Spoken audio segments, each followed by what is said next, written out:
할렐루야. 오늘 말씀의 제목은 물음표입니다. 정말 자녀들이 잘 되기를 원하십니까?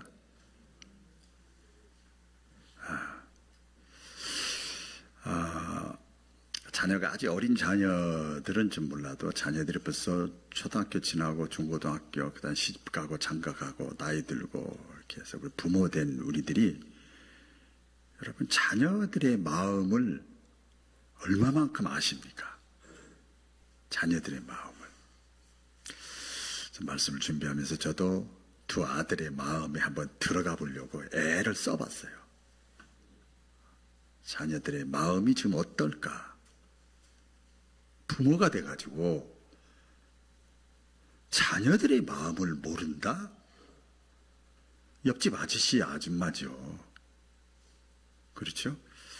자녀들의 마음을 알고 그 속에 들어가 봐야 공감도 생기고, 특별히 우리 하나님을 아버지로 믿는, 하나님은 뭐든지 할 수 있잖아요. 그 하나님을 믿는 저와 여러분들이 내 힘으로 안 되니까, 붙이니까, 능력 받기라고 생각되어지니까 하나님께 그 자녀들의 마음을 알고 중보 기도를 하는 거예요. 중보 기도.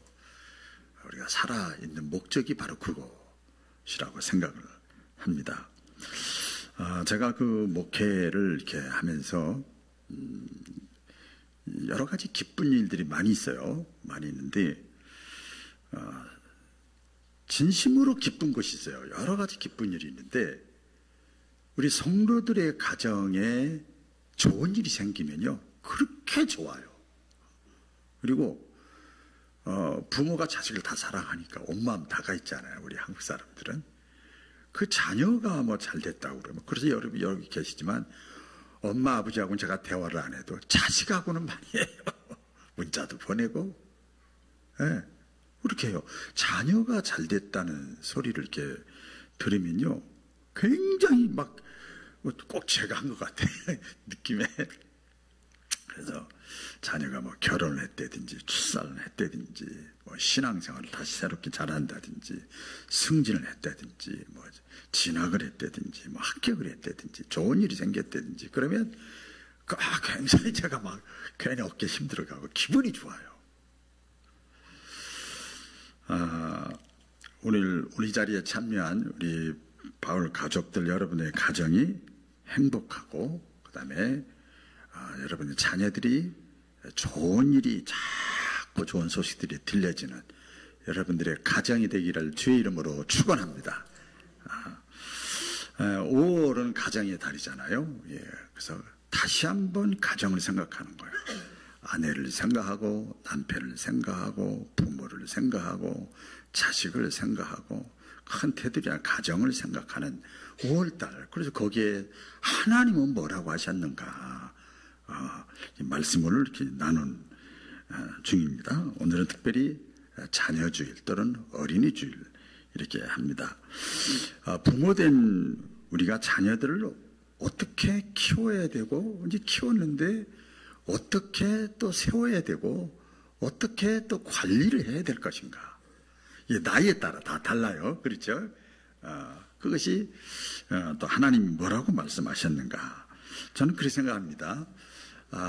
우리 부모 되신 분들 잘 들어보세요. 내가 아직까지 치매 걸리지 않고, 아직까지 내가 살아있고, 아직까지 내가 건강하고, 아직까지 내가 능력 있고, 아직까지 내가 정신이 온전하다고 하면, 하나님께서 부모된 나에게 자식을 잘 되게 하는 사명을 우리에게 끝까지 잘 감당하라고 우리에게 기회를 주신 줄로 믿습니다. 예, 내가 살아있는 것은 그런 관점에서 보면 우리 부모님들이 오늘 자녀 주일을 맞이해서 좀 이렇게 도전을 많이 받아야 되는데요. 오늘 본문 말씀에 보니까 하나님께서 말씀하시는 거예요. 사도 바울을 통해서 말씀하셔요. 이렇게 말씀해요. 한 절입니다. 아비들아 또는 어미들아, 너희 자녀를 노엽게 하지 말고, 따라해보겠습니다. 노엽게 하지 말고, 그 다음에 주의 교훈으로 양육하라. 다시 한번 주의 훈계로 양육하라. 요 한 말씀이에요. 한 말씀을 깊게 한번 묵상을 하면서 한번 은혜를 받도록 하겠습니다. 이 말씀 속에 자녀 양육의 원리가 들어있어요. 자녀를 어떻게 세워야 되고, 어떻게 키워야 되고, 어떻게 가르쳐야 되고, 어떻게 또 관리해야 되는가. 나이가 들면 관리에 들어가야 돼. 키우는 건 지나갔어, 이제. 그렇죠? 그리고, 자녀가 잘 되는 원리가 뭔가. 말씀에 다 함축되어 있습니다. 첫째는 하나하나 이제 보면은요, 자녀를 노엽게 하지 말라 그랬어요. 자녀를 화내게 하지 말아라. 그냥 우리가 시원히 말하면, 그러니까 이게 뭐예요? 감정의 문제잖아요. 이게 자녀의 마음을 살피는 거예요. 노엽게 하지 말라. 노엽게 한다는 건 단순히 화내지 말아라 그런 뜻이 아니고, 자녀에게 상처를 주지 말아라. 이 상처가요, 이게 트라우마가 돼가지고 오래 가요, 사람이. 부부간에도 그 상처가 있으면 자식 때문에 할 수 없이 살지만 오래 가잖아요. 묵히고 그냥 이게 가잖아요. 자식에게 상처를 주지 말고 자식의 마음의 문을 닫게 하지 말아라. 수박 겉핥기 얘기만 부모하고 얘기하면 안 되잖아요. 그래서 가끔 저도 이렇게 보면 자녀들이 이렇게 전화를 이렇게 올 때가 있어요. 이렇게 보면 분명히 한마디는 하더만요. 옆에 아빠 있어요? 그러면 뭐 저하고 한마디라도 한다든지 뭐 해야 된대요. 확인만 하고 그냥 계속 얘기하는 거예요. 약간 서운하더라고요.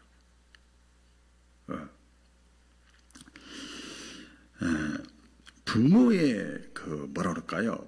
엄격함 또는 너무 좋게 얘기하면 자상함인데 너무 간섭하는 거, 또 비교하는 거, 또 감정적인 말투, 또 일관성이 없는 거.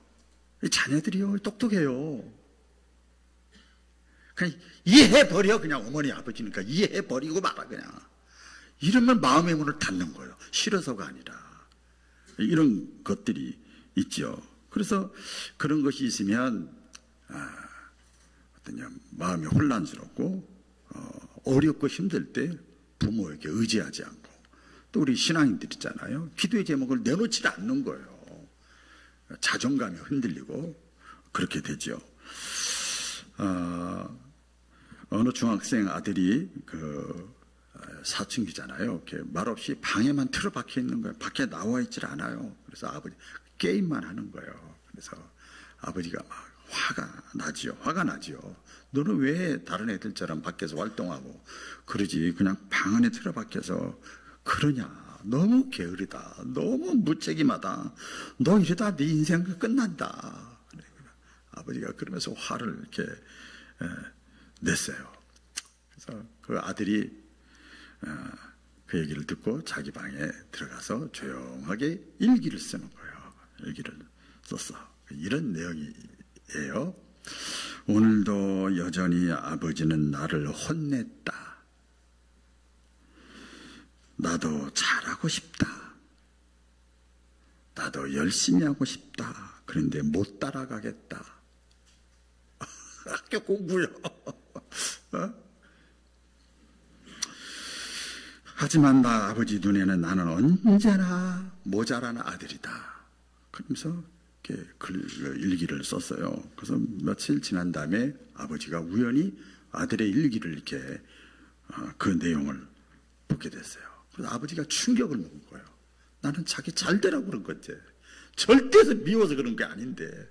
그래서 아버지가 내 말이 상처가 됐구나. 그래서 조용하게 손편지를 직접 이렇게 써서 아들 책상 위에 올려놨어요.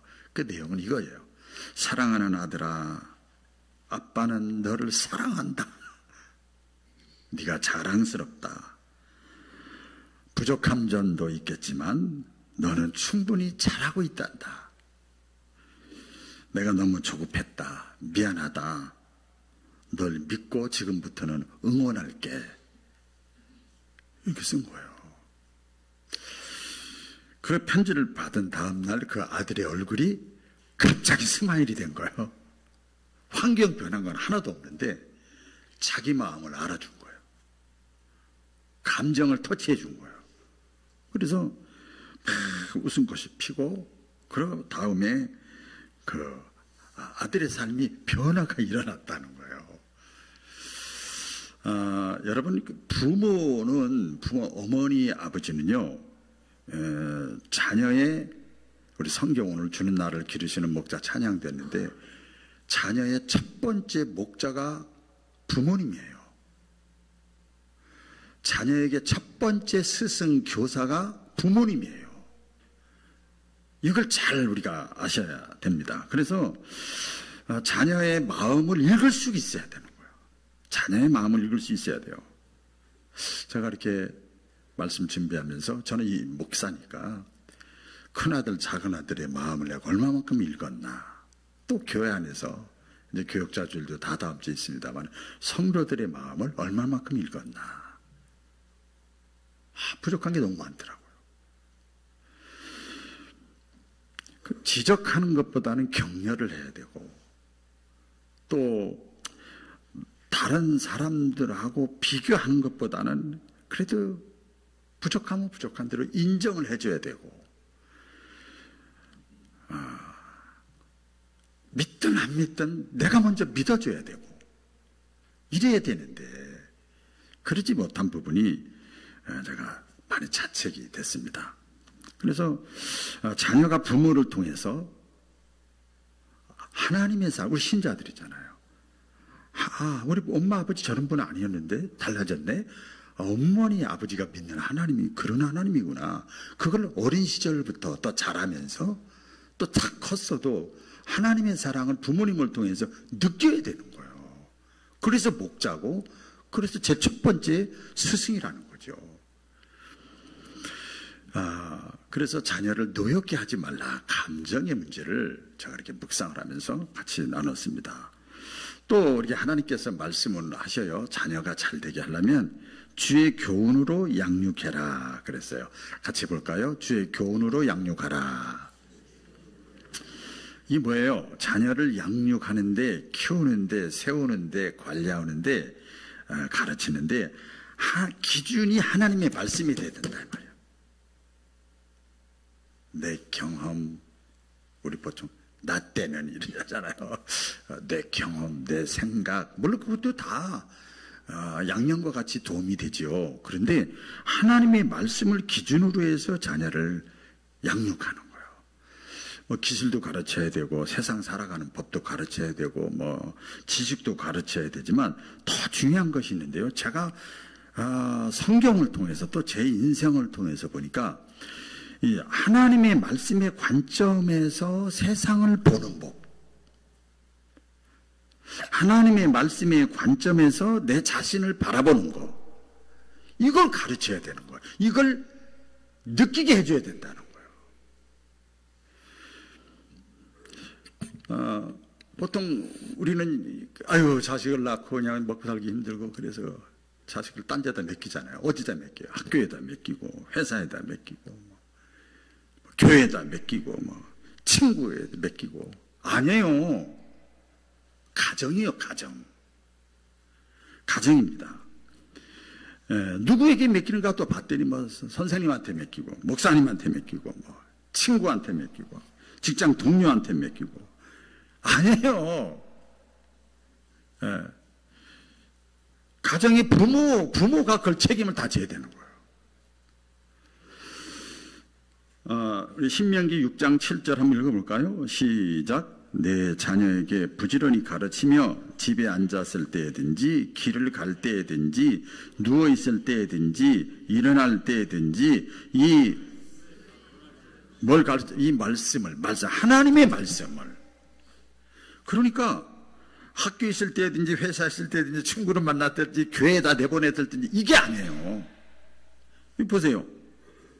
집에 있든지 길을 갈 때든지 누워있든지 일어날 때든지 삶 전체요. 삶 전체. 부모와 같이 있는 거예요. 어린 시절엔 그렇잖아요. 이때 말씀을 강론하래요. 말씀을 가르치래요.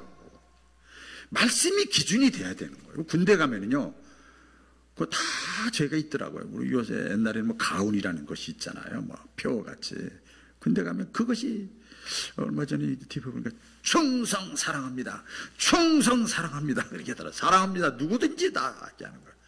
그 속에서 이게 풀어지기 시작하는 걸 봤습니다. 그래서 여러분, 가정교회라는 말이 있어요. 같이 해볼까요? 가정교회. 예. 교회는 근데 보세요. 일주일에 1시간 가는 거예요. 여러분의 자녀들, 여러분의 손주들, 일주일에 1시간 맡겨요. 그렇게 하고 자녀가 신앙 잘할 것 같아요? 절대 안 그래요. 가정에서는 부모가 길에 있든지 밖에 있든지 일어섰든지 앉았든지 부모는요 계속 같이 있는 거예요. 같이 있는 겁니다. 그래서 가정교회가 중요하냐 교회가 중요하냐, 가정교회가 더 중요한 거예요. 가정에서 어머니 아버지나 먼저 믿은 사람에게 실망하면 교회 나서 신앙생활 제대로 못합니다. 절대 못합니다. 그렇기 때문에 무엇보다 부모의 믿음이 바로 서야 되는 거예요. 바로 서야 되는 거예요. 제가 목회를 하면서 많은 애경사를 치르잖아요. 똑똑해, 잘났어, 먹고 살만해, 집도 있어, 결혼됐어, 다 자식도 낳았어. 그런데 애경사가 생기니까 복잡해지더라고요. 신앙이 있는 거하고 없는 거하고 완전히 혼란스러워, 가정이. 그래서 제가 권면할 때, 또 기도할 때, 장례식을 치를 때, 장례식을 치르면서 가정이 더 화목하게 해주시고 분란이 일어나지 않게 해달라. 평상시에는 그냥 적당히 넘어가는데 애경사가 생기면은요 완전히 달라지는 거예요. 하나님께서 가정에서 자녀에게 주신 말씀을, 하나님의 말씀을 가르치라고 그래요. 다른 것보다도 많은 세상의 지식이 있지만 하나님의 말씀을 가르치라고 하는 그 이유가 여러분 뭔지 아세요? 오늘 한번 읽어볼까요? 다 같이 시작. 곧 너와 내 아들과 내 손자들이 평생에 내 하나님 여호와를 경외하며 내가 너희에게 명한 그 모든 규례와 명령을 지키게 하기 위한 것이며 또 내 나를 장구하게 하기 위한 것이라.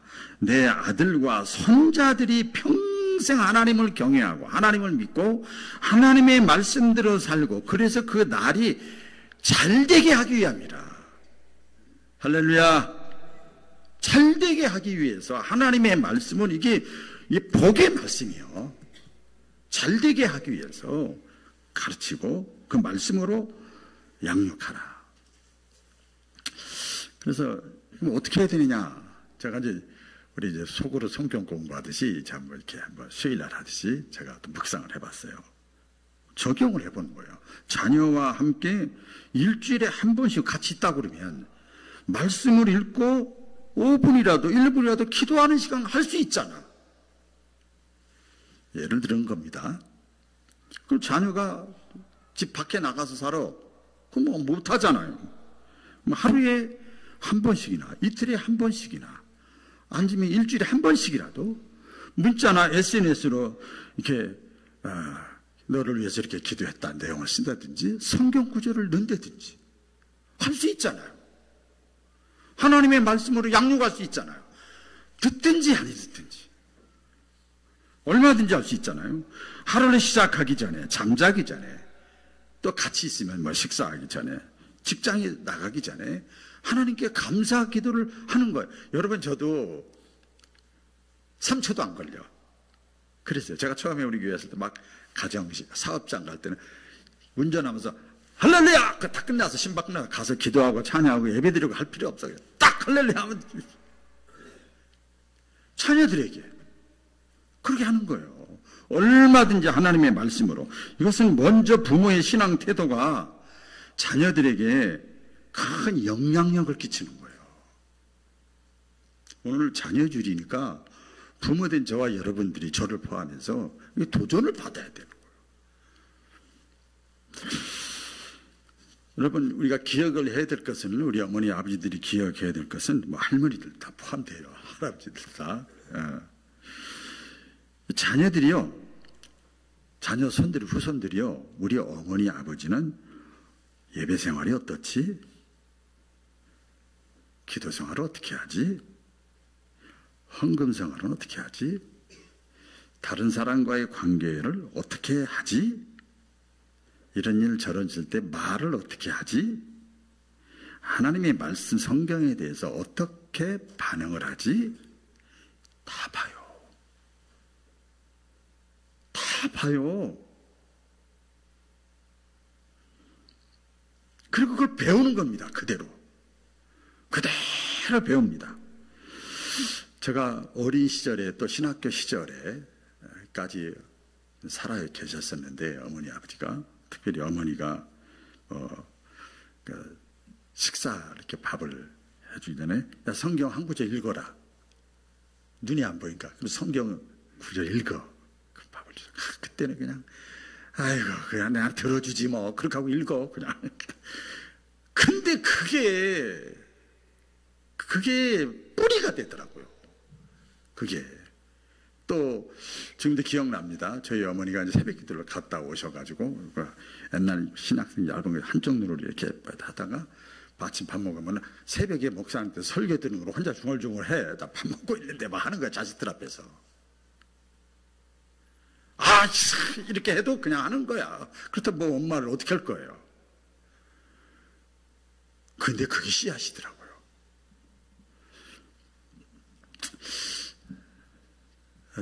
우리 여러분 다 아시겠지만 우리 교회 와서 목회하면서 지금 한나라 가신 우리 박영훈 권사님을 보면 참 교회를 멀쩡한 교회 놔두고 개척하고 건축하는 그 과정 속에서 각종 폭언 폭력을 다 시달리면서 돈 문제는 두 번째고 그때 우리 박영훈 권사님이 복양실에 들어와서 매일 오셨거든. 매일 출근하셨어요. 목사지만 깍듯하면서도 힘내라고 막 끌어안고 기도해줄게, 내가 기도해줄게요. 막 목양실 쑥 들어오셔가지고 자녀를 대하듯이 굉장히 힘이 됐었어요. 다 없어요. 또 혼자더라고요. 어려운 일 당하니까 그냥 혼자. 그때 권면하는 거야. 하나님 말씀이 이렇게 했잖아, 목사님 다 아시지만. 그러면 그게요, 그냥 확 들어와, 마음에. 그렇지. 희망적인 언어를 막 심어주셨어요. 그게 물론 하나님이 다 하셨지만 그걸 버틸 수 있는 힘, 이길 수 있는 힘. 지금 다니엘 기도회라는 거 11월 달에 하는데 청년 다니엘 기도회가 있고 특별하게 여러 가지 프로그램 만들더라고요. 거기 보니까 어떤 평신도 한 분이 간증하는 걸 제가 봤어요. 여자 집사님인데 딸이 하나 있는데 소아마비요. 장애인입니다. 근데 그 딸을 붙잡고 간증하는 거예요. 한 15분 간증하는데 손을 붙잡고 자기는 축복 기도를 했대요. 그래서 하나님 아버지, 이 누구누구가 살면서 몸은 비록 이렇지만 하나님과 사람 앞에 사랑받고 쓰임받는 인생 되게 해주세요. 그것만 한 거예요. 구체적으로 할 게 없더래. 하나님과 사람에게 사랑받고 쓰임받는 인생 되게 해주세요. 근데 그 아이가 자라면 사춘기에도 하나님 떠나지 않고, 대학 가서도 안 떠나고, 직장 들어가서도 안 떠나고, 또 하나님이 짝을 만난 신앙생활을 잘하고 있다는 거예요. 그러면서 얘기하는 거예요. 하나님의 말씀 붙잡고 기도하는 것은 씨앗을 심는 거구나. 할렐루야. 그리고 간증을 하는 걸 들어서 심은 대로 자라자. 그리고 때가 되면 반드시 열매를 맺는다. 믿으시면 아멘. 때가 되면 반드시 열매를 맺어요. 주의 교훈으로 양육하시기를 주의 이름으로 축원합니다. 마지막 오늘 또 같은 내용인데 주의 훈계로 또 양육하여 그래도 제가 쪼개봤어요. 교훈보다 훈계는 좀 세지요. 그렇죠? 주의 훈계로 양육하는 거예요. 훈계하면 좀 기분 나쁘잖아요. 훈계. 그렇죠? 양육하고 좀 다르잖아요. 좀 더 깊잖아요. 그렇죠? 그래서 자녀들이 뭐라 그럴까요? 듣기 싫어하거나 들으려고 하지 않아도 주의 교훈을 계속해서 들려주는 거예요. 계속해서 주의 교훈을 전하는 거예요. 저는 이 말씀 이렇게 묵상하면서 사도 바울이 이런 얘기를 했습니다. 여러분, 전도하는데, 복음을 전하는데, 예수님에 대해서 얘기하는데, 내가 만나고 경험한 예수님에 대해서 얘기하는데 사람들이 다 듣기 싫어했어요. 다 듣기 싫어했어요. 그런데 이 사도 바울이 뭐라 그랬는가 하면, 때를 얻든지 못 얻든지, 그리고 말을 듣든지 안 듣든지, 때로는 나를 핍박을 한다 할지라도 나는 복음 전하는 것을 그치지 않겠노라. 그래서 복음이 확산된 거예요, 여러분. 다 들을 만한 자녀 같았고 다 갖춰진 자가 얼마나 좋겠어요. 그렇지 않아요.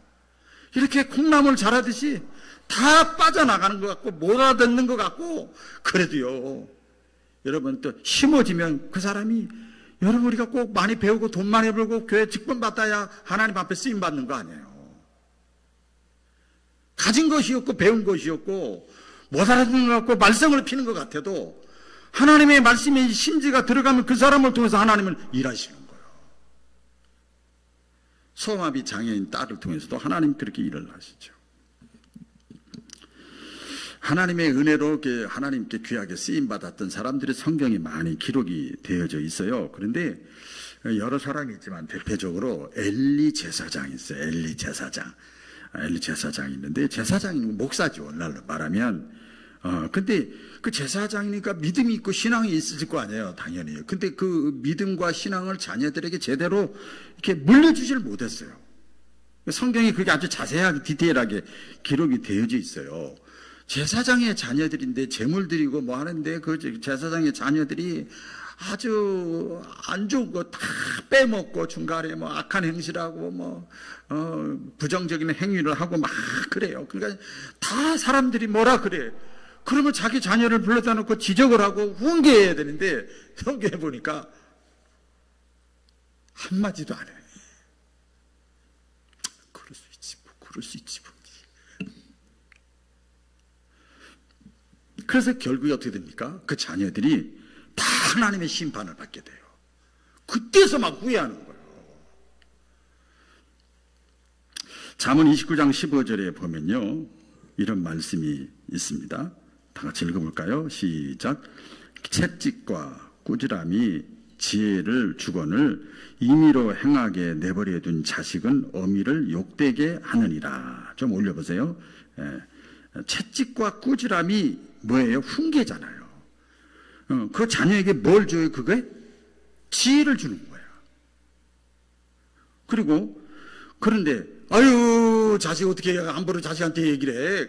임의로 내버려도 그냥 냅둬, 그냥 방치해버리면 나중에 어미에게 욕되게 된다. 잠언서는 지혜서 아닙니까? 그 잘못은 잘못으로 지적을 하는 거예요. 그걸 묵인하고 방치를 하면 자녀들의 삶이요, 나중에는 못 잡아요. 잡는다는 말이 좀 이상하지만 방향을 틀 수가 없어요. 아이고야, 어머니가, 아버지가 장로님이고 권사님이고 한데, 야, 너도 그 교회 나오잖아. 그래서 내가 이렇게 얘기를 하면 그 자녀들이요, 교회는 나오는데도 완전 불신자 같은 자녀들이 있어.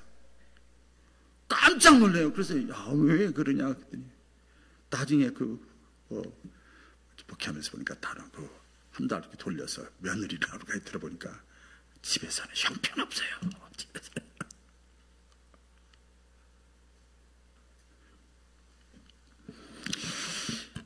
훈계라고 하는 것은 여러분 자녀들의 파멸로 가기 위해서 막 죽이기 위해서 막 기죽이기 위해서 하는 것이 아니라 잘못된 길로 가는 길을 막아주는 거잖아요. 29장 17절에 보면 내 자식을, 지혜서입니다. 내 자식을 뭐 하라고 그래요? 징계하라.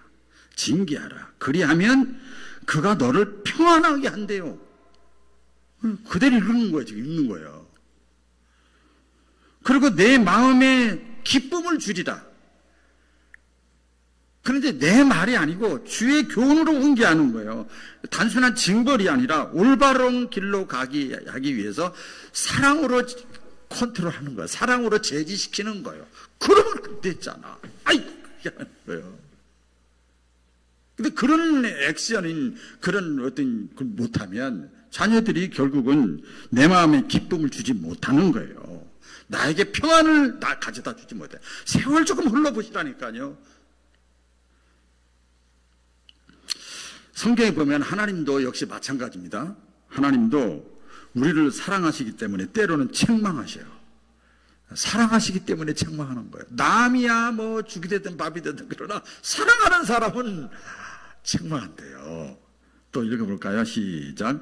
하나님이 아들과 같이 너희를 대우하시나니 아버지가 징계하지 않는 아들이 어디 있으리요. 책망과 징계는 항상 뭐가 있어야 돼요? 이렇게 회복시켜 주려고, 다시 이렇게 세워주려고, 더 잘되게 하려고. 따라해보겠어요? 더 잘되게 하려고, 더 잘되게 하려고. 사랑이 없이 훈계를 하면 오히려 그 역효과가 나지만 훈계 후에는 반드시 플러스 사랑이 들어가야 돼. 들어가야 돼요. 또 제 얘기라 죄송한데 제가 좀 이렇게 징계, 사랑의 매라고 그래가지고 사랑하는 성결, 박달나무에다가 매주구를 써가지고 사랑하는 성민 해놓고 딱 걸어놓고 쫙 시간표 같이 뭐는 몇 대, 뭐는 몇 대, 뭐는 몇 대 해가지고 다 동의를 구해가지고 이렇게 적어놨어요. 딱 하면 자 읽어봐. 요거 몇 대지? 그럼 몇 대? 그럼 자 너 엎드려 이렇게 가지고 얘기하면서 사무적으로 이렇게 제가 어렸을 때 했던 기억이 나요. 근데 그때마다 제가 했던 것이 있어요. 제 아내도 이거 보고 막 울어요. 막 너무 세게 때리니까. 근데 하고 나서 제가 끌어안고 사랑한다고 그러고 때로는 기도도 해줬고요. 좀 더 커서는 이제 그게 제가 잘 모르겠습니다만 6학년 때인가 중학교 1학년 때 수업했습니다. 이제 더 이상 이제 말로 해도 되겠구나. 그래서 수업했던 기억이 나는데 나 믿는다. 믿지 못하겠어. 근데 나 믿는다.